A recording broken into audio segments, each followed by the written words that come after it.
Baiklah pemirsa, Assalamualaikum warahmatullahi wabarakatuh.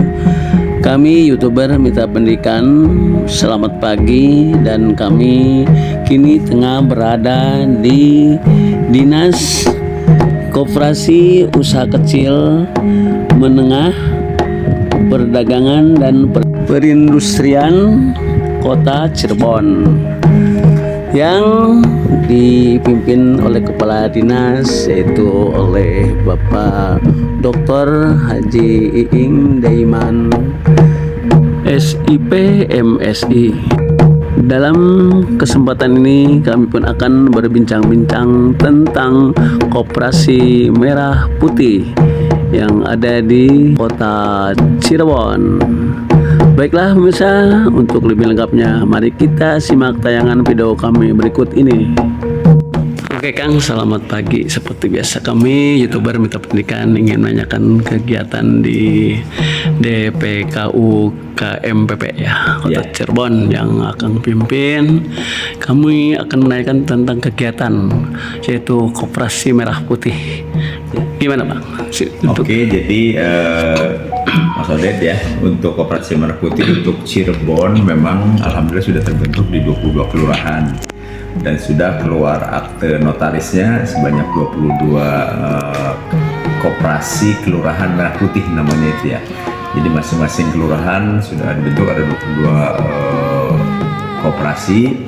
Dan kemarin kami sudah konsolidasi untuk brainstorming tentang program karena Pak Wali ingin Koperasi Merah Putih itu menjadi trigger penggerak untuk pengolahan sampah yang ada di Kota Cirebon, sehingga diharapkan kehadiran koperasi ini di sektor usahanya di samping mengelola memang ada beberapa sektor usaha ya, seperti apotik, terus bisa jadi sebagai distributor pupuk untuk lain-lain, simpan pinjam.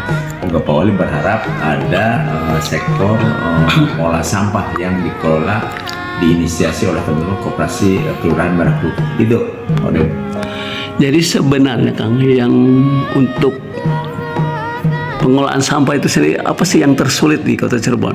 Ya memang kalau saya lihat ya, ya mohon maaf saya bukan menafikan tugas teman-teman di yang mengelola sampah ya. Pertama ada habituasi kebiasaan yang belum membudaya di masyarakat. Contoh ketika berbicara TPA, TPS, terutama TPA ya pasti kan ada kapasitas nih sudah hampir penuh dan lain sebagainya.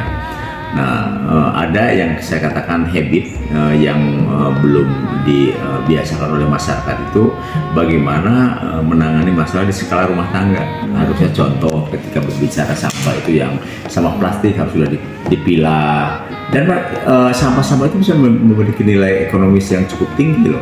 Itu kan bisa dijual per kilonya berapa, sampah plastik bisa di recycle, bisa didaur ulang menjadi komoditi yang macam-macam. Saya lihat di daerah lain atau tempat-tempat lain ada yang daur ulang seperti bikin paving block dari sampah plastik dan diolah, fresh dan sebagainya, termasuk jadi RDF, bahan bakar yang ya menurut saya itu memiliki nilai ekonomis yang cukup lumayan juga.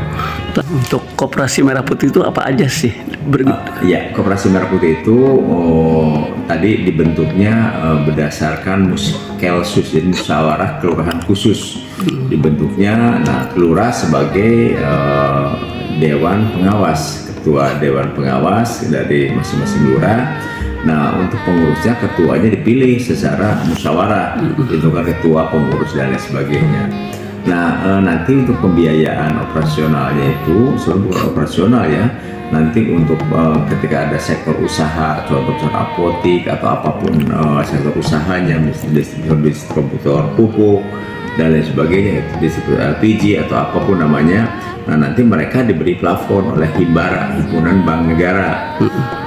Jadi yang tercover sekarang di Danantara ya. Jadi mereka ada plafon 3 miliar masing-masing koperasi, tapi bukan langsung digelontorkan.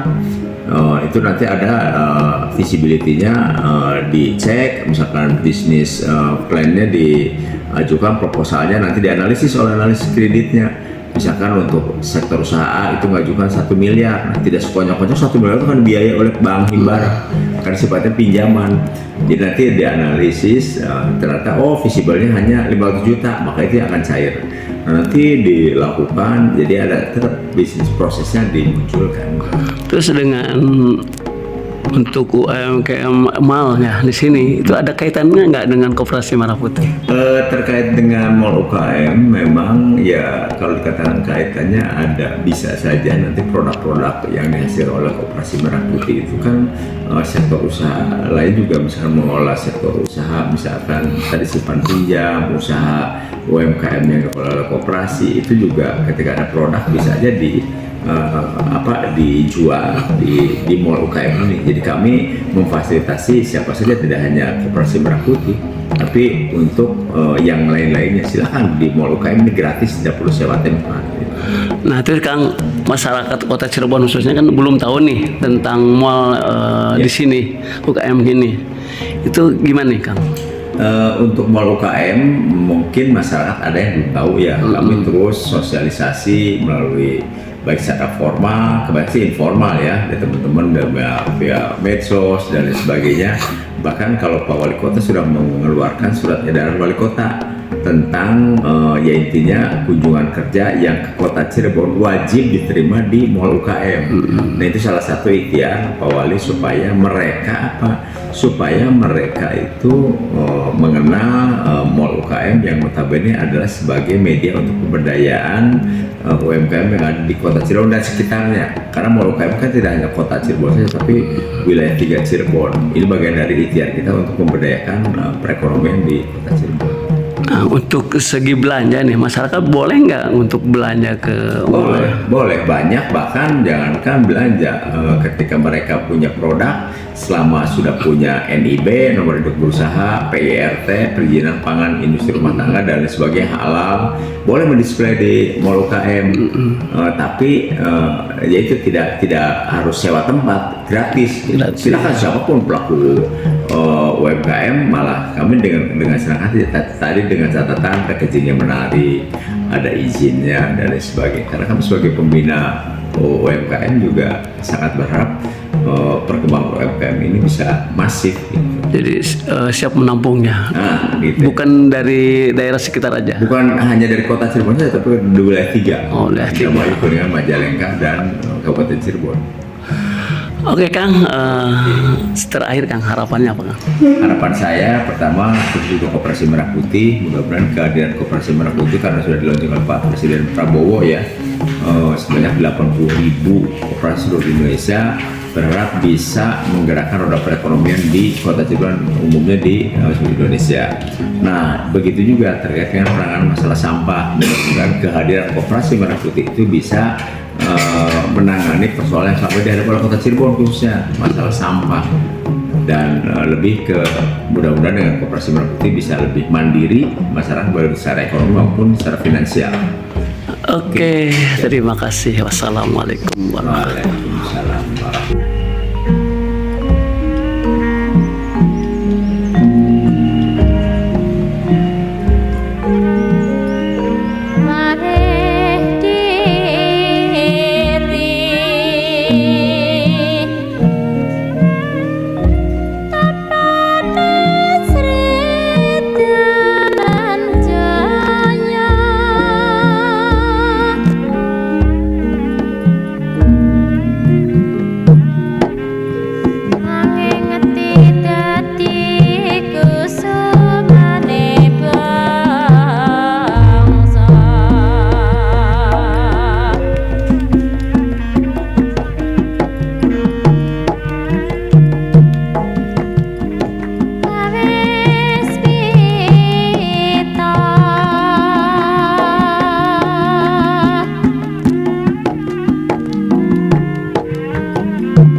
Demikianlah kami YouTuber Mitra Pendidikan melaporkan.